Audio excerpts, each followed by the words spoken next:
Welcome to the Women in Industry podcast. This is now season 2, and today I'm delighted to be joined by Engeline Franken. Engeline has been involved in the aluminium sector for many years, both in her native Germany as well as the UK and other countries around the world. And I'm so pleased she's agreed to be our first guest on series 2. Angie, welcome. It's nice to see you again. Thank you so much, Kirsty, and it's a pleasure to be, online with you. And thank you again for this opportunity. So we spoke a few weeks ago, and you kindly gave me a bit of background on your career in the aluminium sector, and it's so fascinating. So just tell everybody, how did you get into the aluminium sector initially?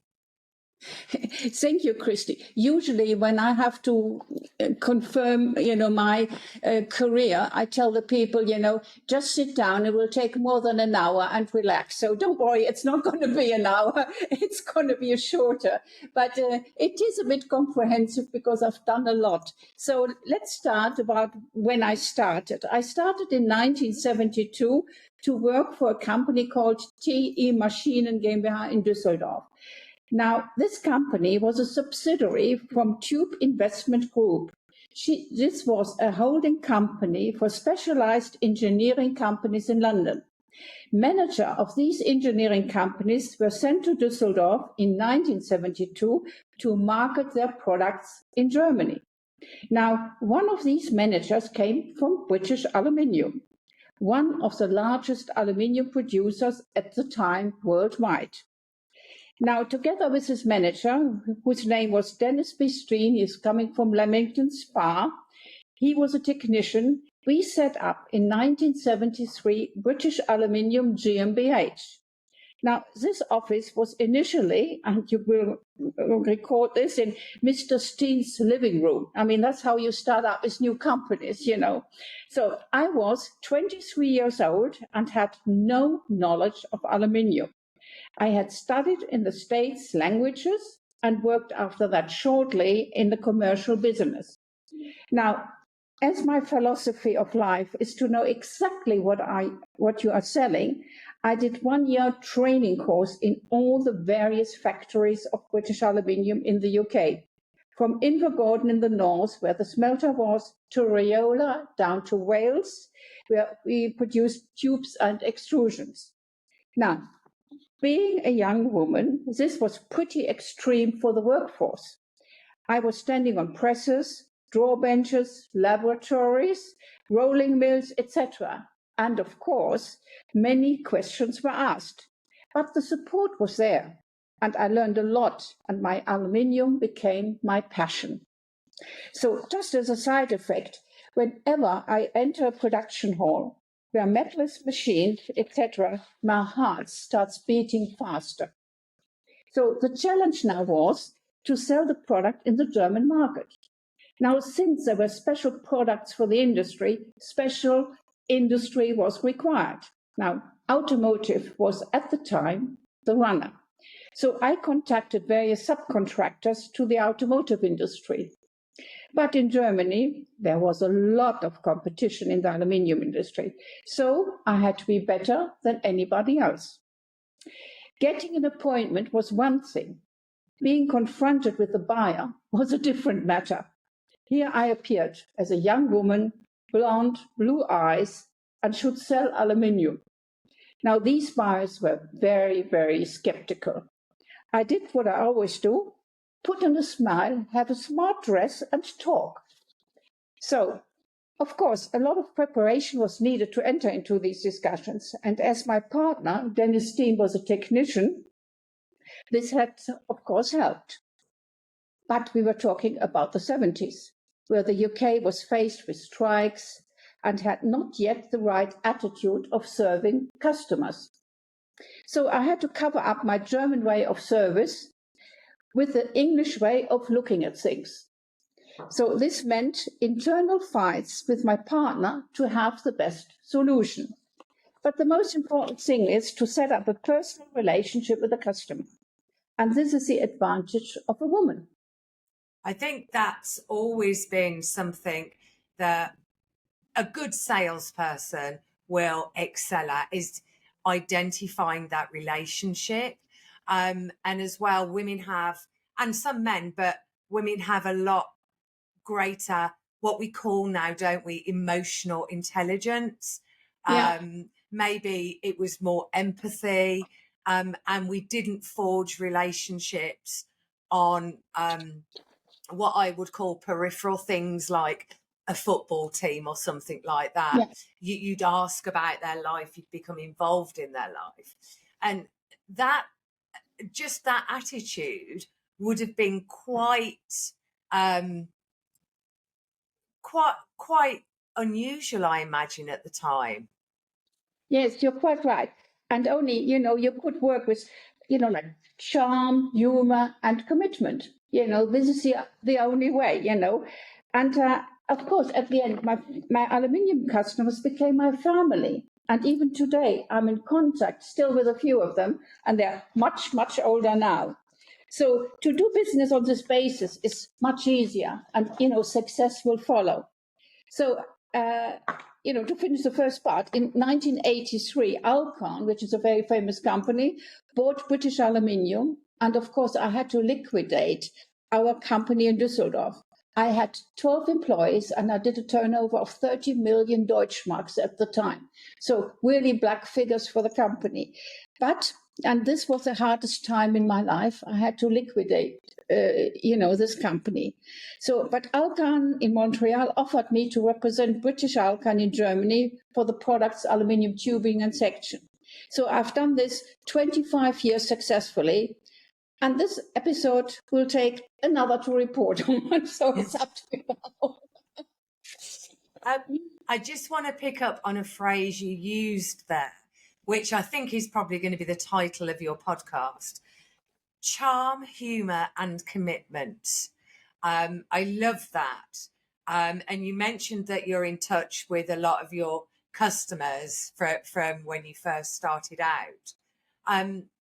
Those relationships are really, really important. And I think, as well as commitment, maybe add on the word integrity as well, because you can have all the charm, humour and commitment in the world, but if you don't have integrity, then you're not going to hold on to those lifelong clients, are you? Yeah, you are absolutely right. And, to follow on, about my experience, I mean, what I did in this time with British Alcan was, of course, my knowledge extended by learning on complaints. You do corrective actions, and then, from your industry, whatever comes out, you learn about that, So this had helped me. And of course, what I did was, I did some product development with one of the largest most important customers at the time. It was AAG electrophotography. I have to get my wording right here. So now what I did is, over 2 years, I developed with them copier drums. They were OPC and silicone coated. This is for the technical people to listen to. These drums were used for copiers, printer, faxes, etc.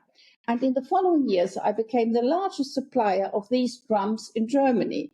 And this was my highlight, to develop a product and then, really launch it in the market as, a very good rate.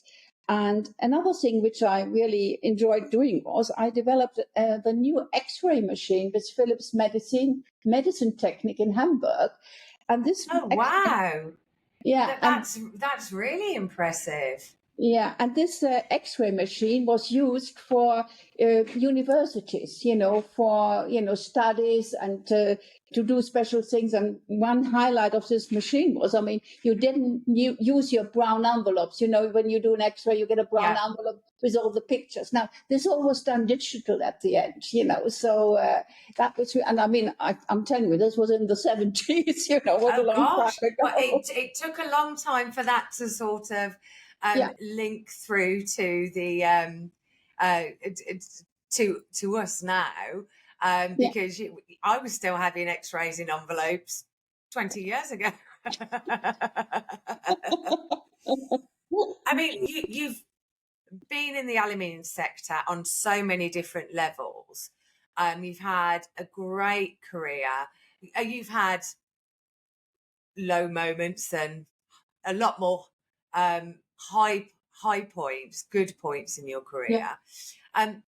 When you were starting out, what part did you enjoy the most?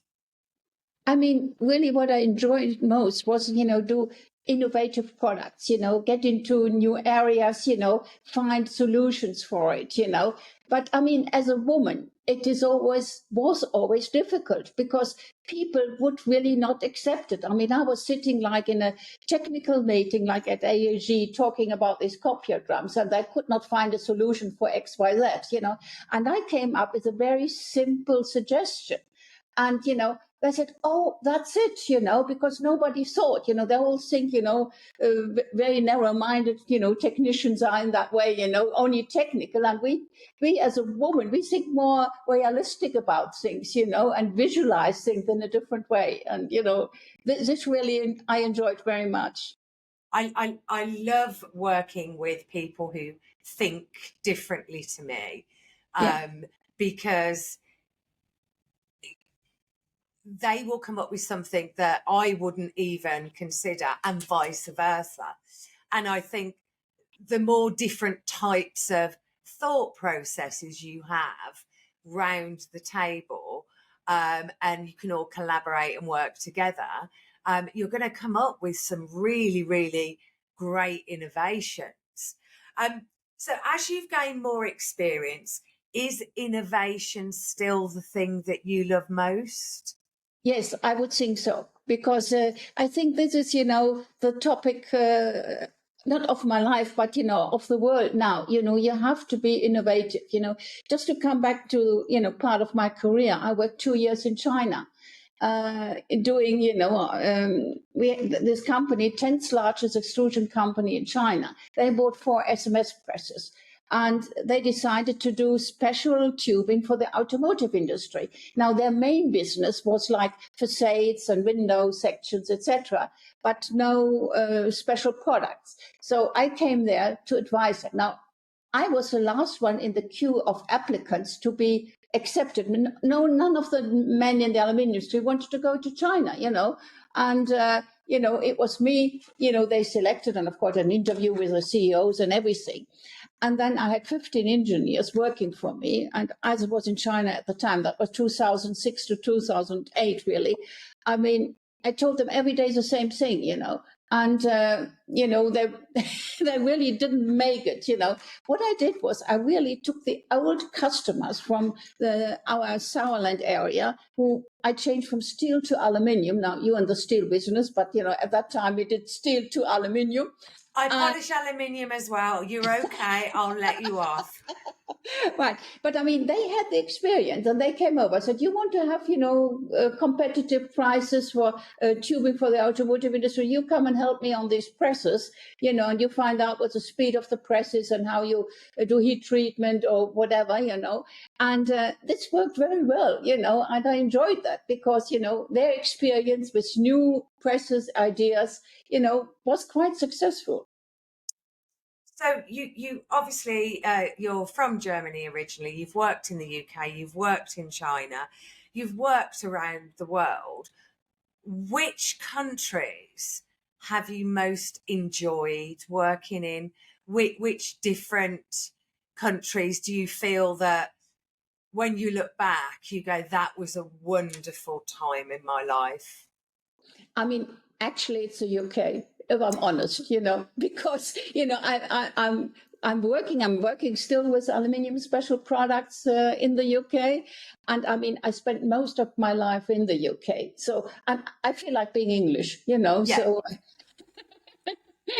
And everybody who talks to me, I never be recognized as a German. Everybody thinks I'm English, So it's a compliment for the UK, It is. But also, as you know, I worked in the Middle East. I'm still working with the Middle East, and the Arabs are very good to work with too. I mean, they're honest. They are reliable, etc. But I mean, of course, UK is number one. Oh, I'm glad to hear that. Your career started in 1972 in the aluminium industry.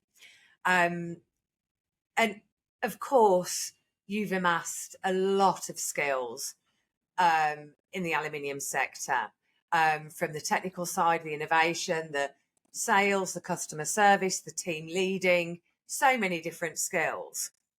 Are there any skills in particular that you look back at now and think, goodness, I never thought I'd be able to do that?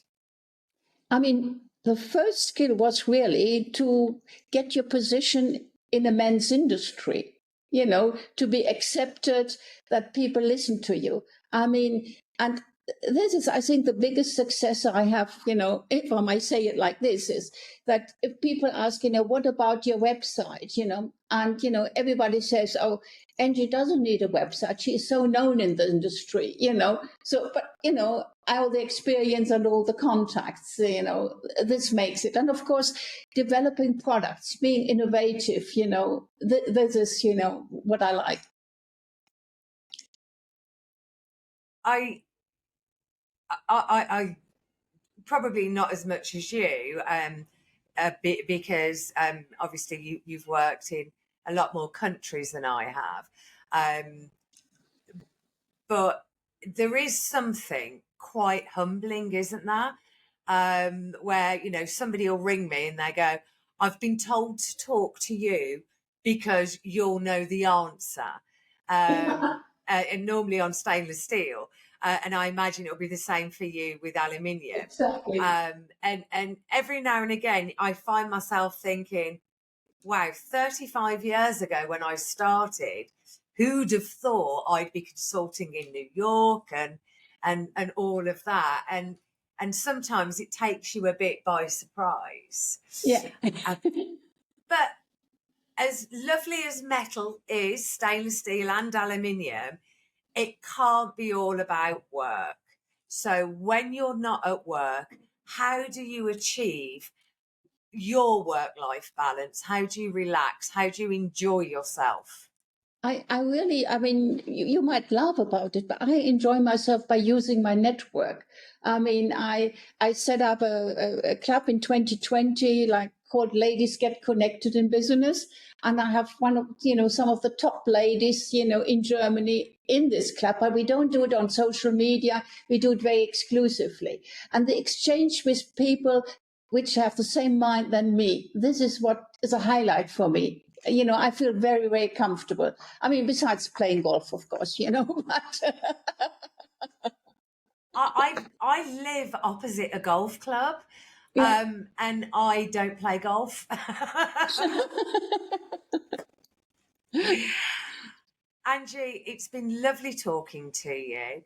I've got one final question for you.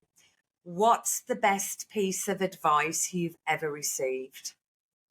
The best piece of advice I ever received: be yourself, be optimistic, and do what your heart is telling you to do.